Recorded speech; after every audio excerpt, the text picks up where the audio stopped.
Hey guys, this is Al from El Rey Collection, and I'm here today to talk to you about none other than the Kaiser, Franz Beckenbauer. Probably the best defender of all time when you just consider all of the different rankings, all of the different thoughts. Sure, people may think Maldini, Barese, Cafu, depending on the position. But Beckenbauer really just has the resume that really nobody else, has. He won a couple Ballon d'Ors, European Football Player of the Year. While he was a defender, he still scored, I think, more than 100 goals. He really is somewhat responsible for bringing Bayern Munich to the team that it is today. They were a second division team when he showed up, and he got them promoted, and then they became, just a force of the game. Recently he was named to the Ballon d'Or's Dream Team in 2020, the very first team. He played in 3 World Cups: 1966, where he won the bronze ball, I believe, as the third highest goal scorer as a defender. He then and they took what they lost in the finals, I think, in '66. Yeah, and then in 1970 they made it to the semifinals, and that's where I think they call that game the game of the century, where West Germany plays against Italy, and he dislocates his shoulder, but because they've already used their 2 substitutions, he continues on. So he's just one of these epic players. They obviously come back and finally win.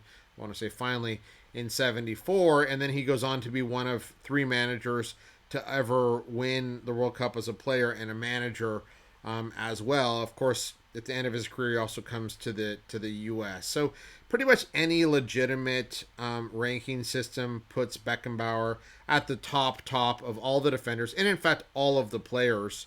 I think the IFFHA has him as the third best soccer player of the century.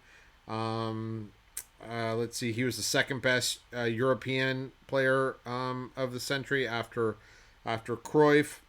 World Soccer has him in the greatest 11 of all time. UEFA has him as one of the greatest 11. So I don't think I've ever seen a rating where Beckenbauer was outside of the top 10. Maybe there's a straggler there where he's in the top 20. But I've also never seen a rating where he wasn't at least one or two, and nearly always one for the defensive positions. So he is an epic player, and we're here today to talk about his epic cardboard. And hopefully you'll see something that you like, and we can have a conversation in the comments about the cards that you like. So without further ado, again, many different videos on Beckenbauer the player.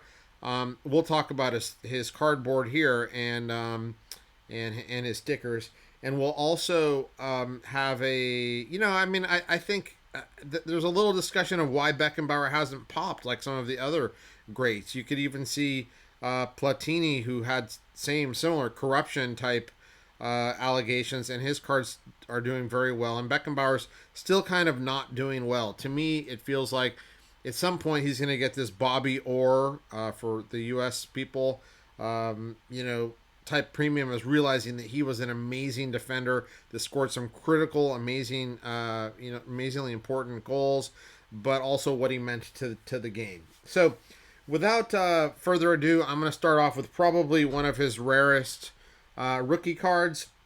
It's probably not the most attractive, but this is certainly very rare. These are Grau Gold Coffee rookie cards, and this is a very interesting set because the set was issued in 1965 and 1966, and you can, on the backs of the cards, there's different. That's how you can tell the difference. I was actually trying to find the German website that had these cards posted. I couldn't find it again today, but these are just really special cards because they're really rare and they're issued with coffee, similar to the Bremer Fatrines in 1958 that were issued with coffee. In Germany, I think, it's the only country that I know that had cards issued with coffee. So that's a little something. Plus, This is just epic, super rare early cards. Look at how beautiful that back is. And here we've got the coffee.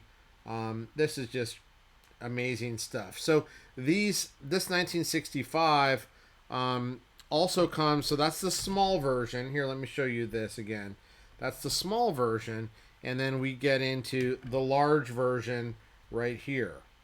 Okay. So again, I'm going to put this up small and then large, and you can see that suddenly it grows and the projection goes deeper here around the neck. So again, you have the back that is verbatim what the other back says. And then the following year in 1966, they use the exact same photo. I believe there's a small and large version in 1966, although I'm not lucky enough to have the large version for that. And then here you have this, and it talks about what they accomplished in 1965 on the back, which is how you know this is the 1966.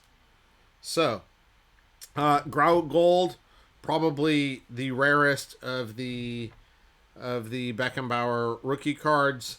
Oh man, this is so hard because this may just be my favorite, card, and this is saying something because the traditional Bergman Beckenbauer card is amazing, but these TTT cards, if you hold these in your hand, the colors just pop off of these stickers. And most of these, of course, are found stuck, so it's really hard to find one that has never been stuck. This is a particularly really nice example. And you can see on the back that this has never been stuck. Very clean. I call them TTTs, the Tausen Tolle Torre. I'm probably saying that wrong. Some of my German followers may be able to help me out. But this one is just gorgeous. I look at this card, this sticker, and I'm just always amazed by it. Clean, beautiful. Many of the TTTs have this little part of the other card, like the cutting, the math on the cutting was inexact at best. So a lot of them have this little sliver of the next card. You'll see that on pretty much any of them. So that's the Beckenbauer TTT. Amazingly cool rookie. Then you'll see here in the 1965 Bergmans here, this is just such a beautiful card. I mean, it's cardboard, it's standard size.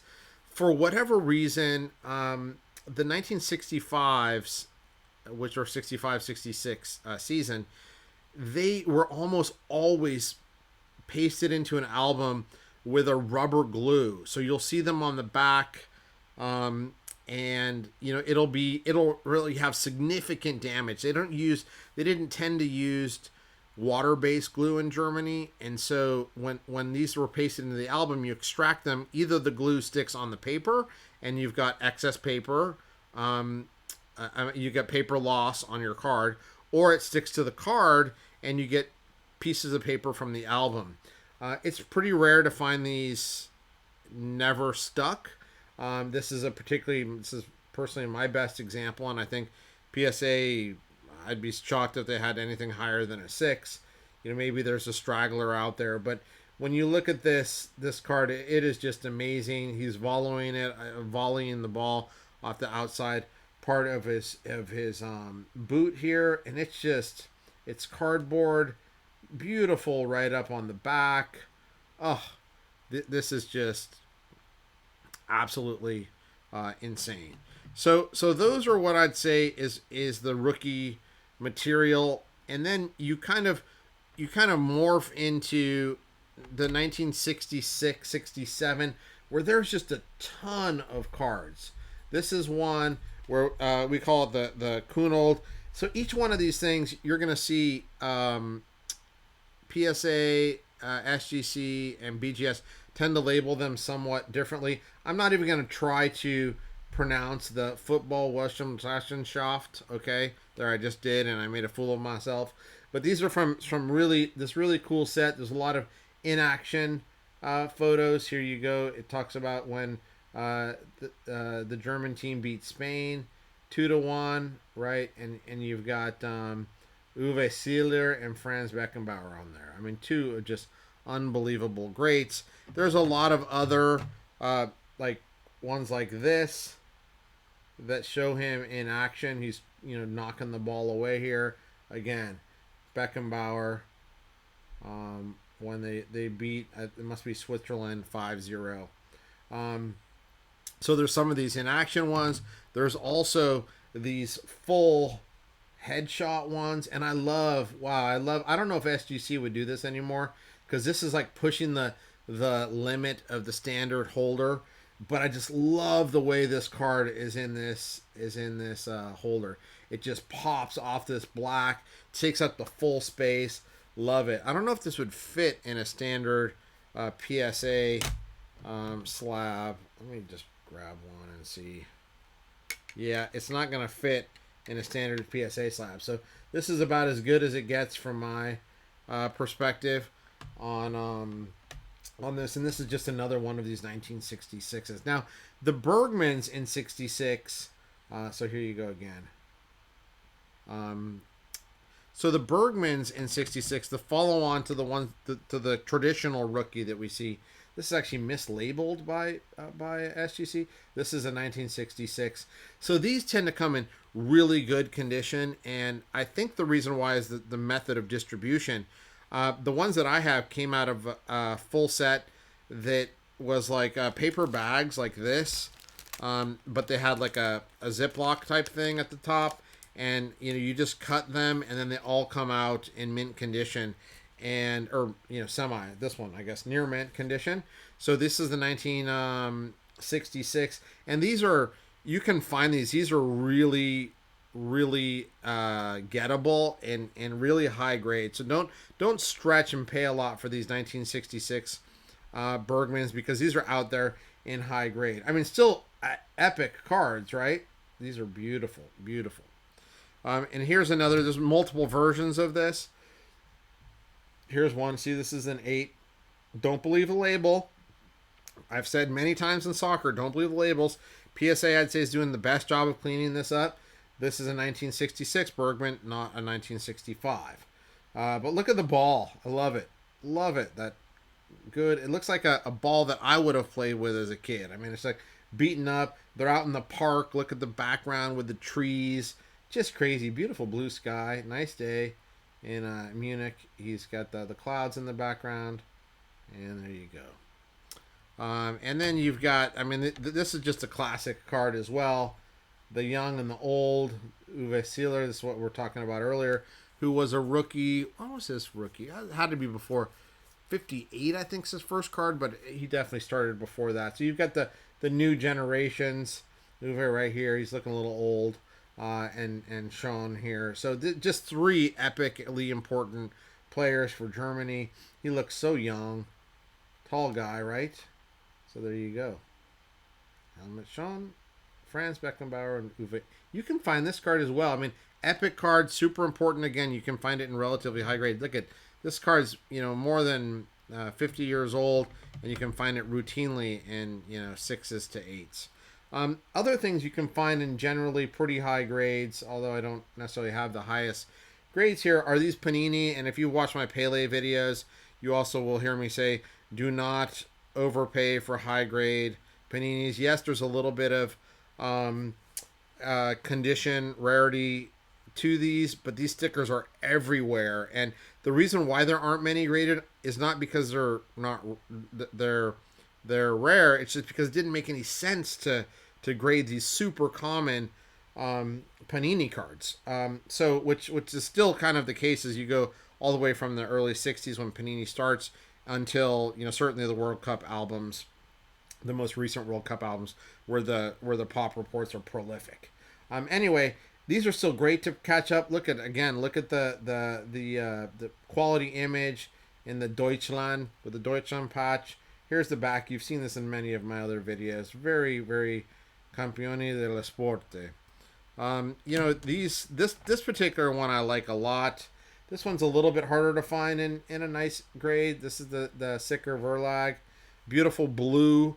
The way that the TTT green just pops off of the sticker. It's the same way of this of this blue. And in general, the 1966 World Cup sets all utilize these same photos, so you'll be able to find a ton of different versions of these 1966. And remember, it's a big moment for them. They go to the final against England, and he wins the bronze boot, as I had mentioned earlier as well. So he epic player, his second year, and he's in a bunch of World Cup sets. This just amazing to pick up. And then you've got the famous Panini Calciatori.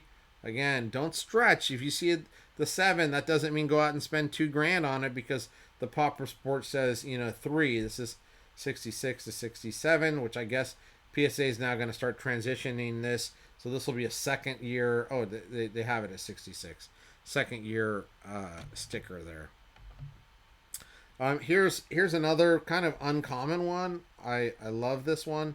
This is the Bundesliga, where he's lifting a trophy. That's awesome, from 66 67. Remember, a few years before they were in the second division. There you go. You can see 66 67. Awesome. These are just great. A super uncommon one, and very underrated one that's always on the top of my list, which I don't know why SGC, maybe because they don't see them and don't know the sizes, gave this an A, what I call the lazy A. The lazy A from SGC don't want to do any work, and they just say, hey, it's authentic.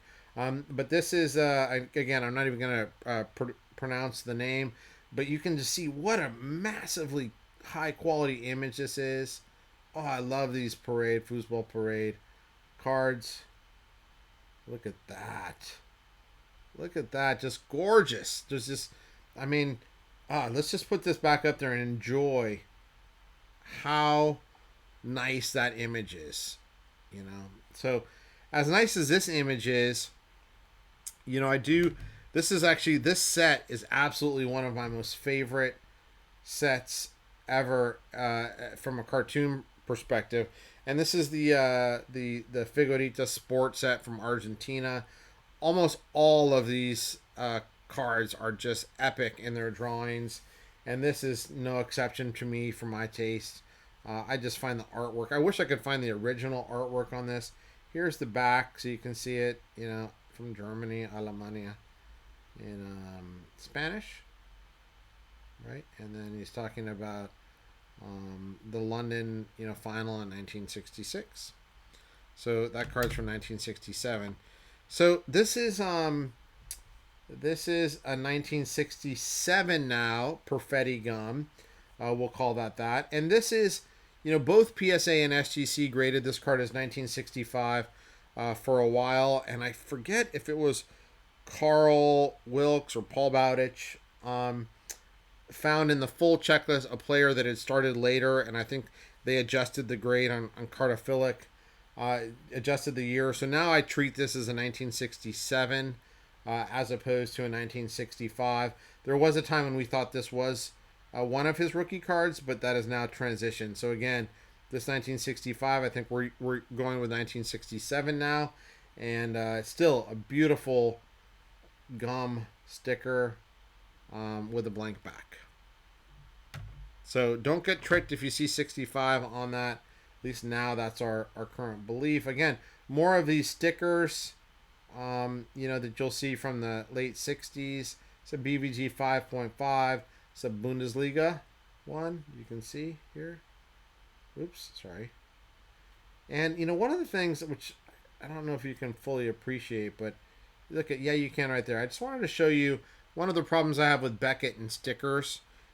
For all the fact we don't like the PSA Newton rings, you can see how you get this waviness in these stickers in the BVG holders, which personally I hate. I may be alone in that, but another great issue from Italy that is much more scarce in my opinion than the Panini ones are these Mira cards, and these just have amazing colors and typically amazing backs. Look at how fun that is. Oh, nice.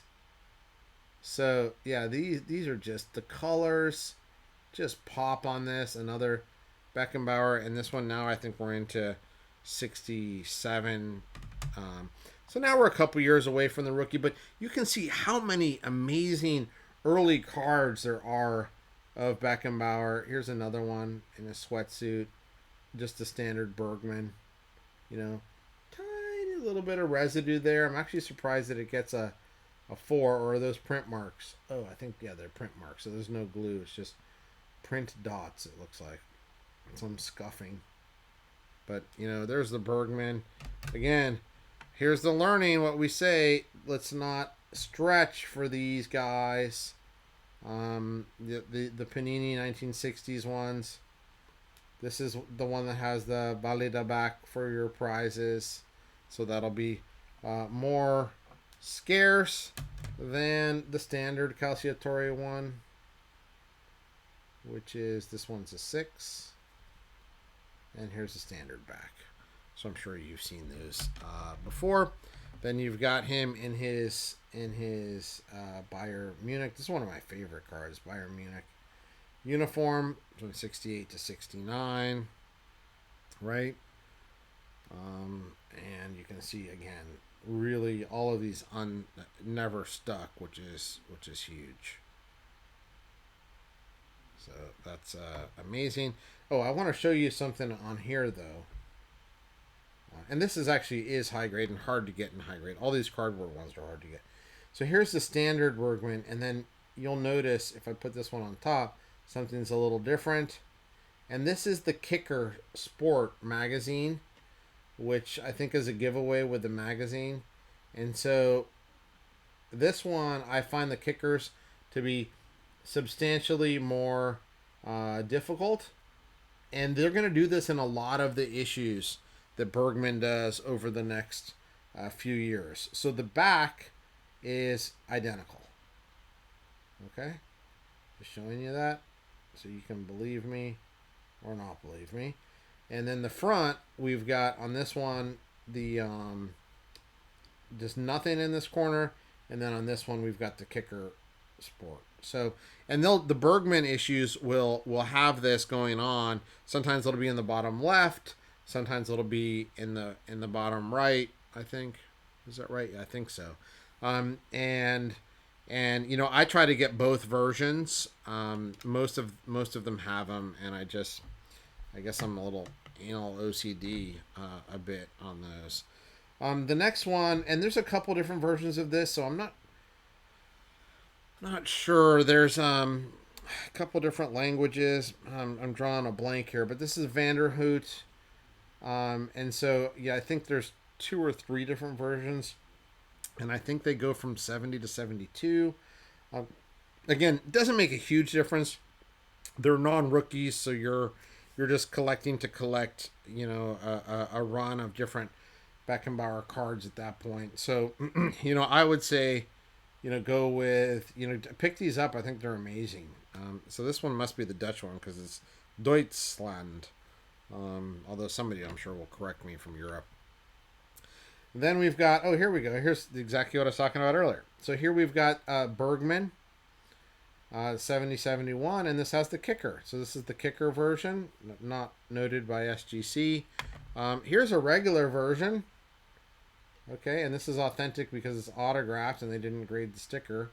But I do want to show you something. So here's the Kicker version, Kicker magazine, and then here's the other one with the autograph, which is amazing. And but I want to show you something very closely on these cards. You're going to notice that a number of these Bergmans have this tiny little line on the borders. Hopefully you can see this well. It's a black line that runs down the sides. It can be down the left or the right. And those are because they were given in a sheet and you hand cut those. So it's the same card, but you're usually going to see remnants of either a wavy cut because they're hand cut, or you'll see part of that line. Some people really like those. The ones that are like cut out, they're like the freebies, like the 1970 Panini. They staple some omaggio, like free gift into the albums, and this is like a free gift. and you could cut it off and then start, doing your album. So this particular one was one of those that was cut. You'll see this all the way back to the 65. So, just different versions, things to look out for. But this is the regular version and the kicker version of the Bergmans. I don't think I showed you the back on the other one, but they're the same exact backs, just like what we saw on the 68 Bergman Beckenbauer.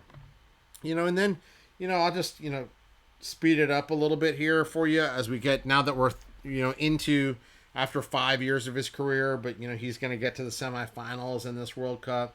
This is just a great one, too. Lions Made. You can get these still relatively inexpensively, and so highly recommend Lions Made. When you see them in hand, I mean, again, Lions Made isn't one I'd stretch for, but it's totally gettable for those, on a budget.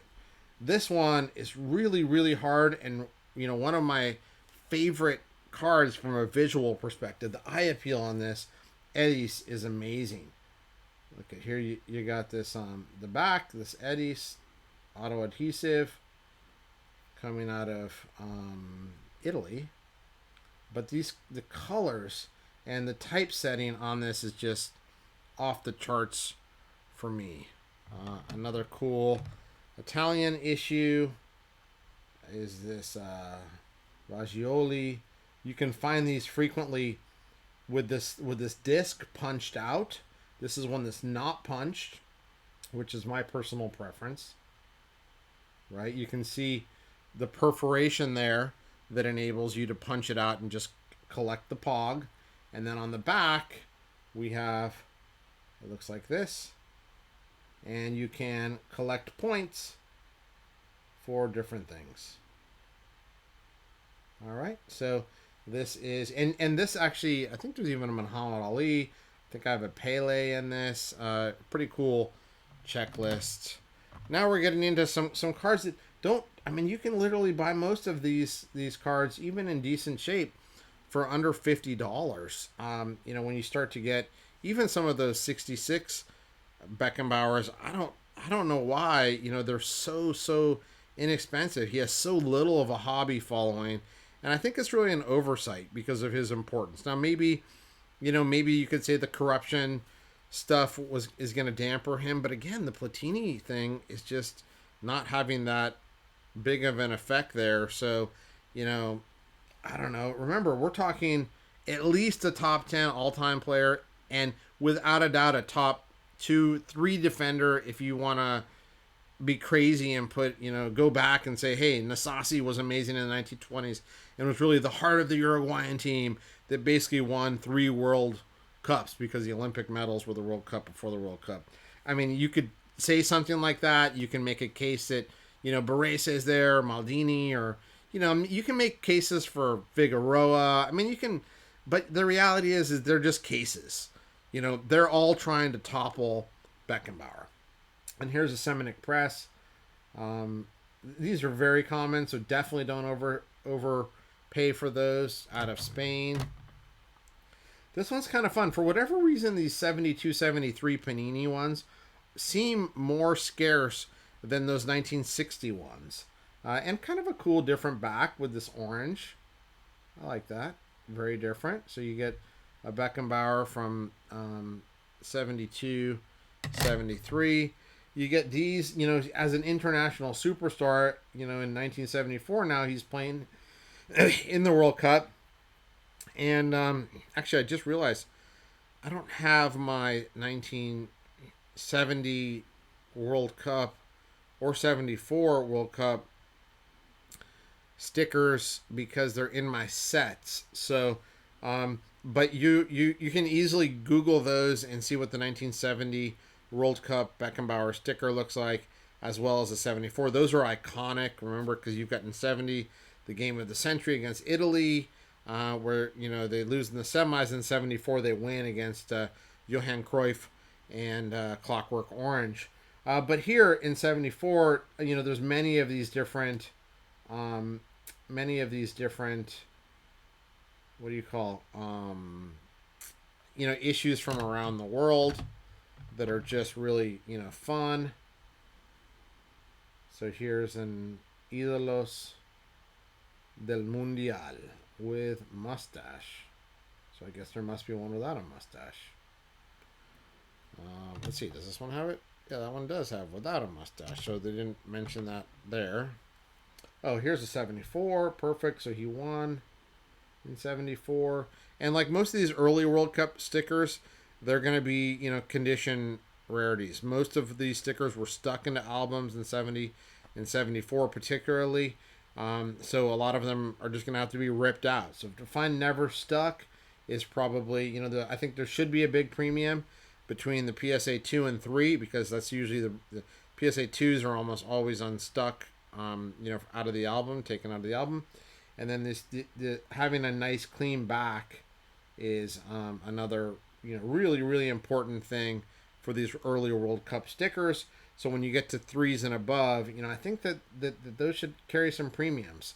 None of these are like exceedingly rare, but the demand on these World Cup albums is huge, and I think is only going to get bigger just because of the general importance of those albums and the cultural phenomena that putting together those albums was. Here we have a very, very unique and very fun little caricature, the Steiner caricatures, and this is just beautiful. Love this little set. It's so fun. They have obviously the entire team, and he here is the king with his